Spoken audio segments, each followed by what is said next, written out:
How important was this exemption? For the global renewable energy business, it was hugely important. Just to back up a bit here, in January of 2018, the Trump administration came out with these tariffs against all solar equipment that comes into the United States of as much as 30%. It's now 25%, and that is still huge.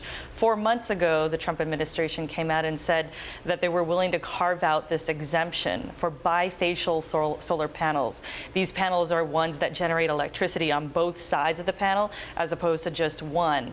The solar industry reacted by saying, well, hey, sure, we'll take that and just start manufacturing bifacial solar panels instead of one-sided, and that will get us around these 25% duties. Unfortunately, today, the Trump administration is saying that that is no longer the case, and they are stripping away this exemption. So the renewable energy industry is essentially back where they started a year ago. So why? Why strip it?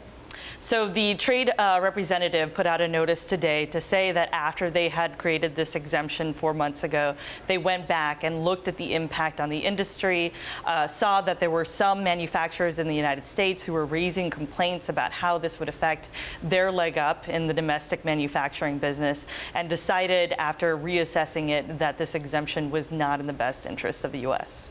Who stands to lose here? Is it just that bifacial solar panels? Or are we looking at a bigger portion of the renewable energy sector? There's a bigger portion. First, there are the Asian manufacturers that make solar panels. These are the biggest manufacturers of solar equipment out there. A lot of them are based in Korea, in China, and they ship over to the United States. On the end user segment, you're talking about big utilities in the United States that are trying to develop huge solar farms here and are going to have to buy this equipment at a higher price now. Does anyone benefit? There are a few beneficiaries.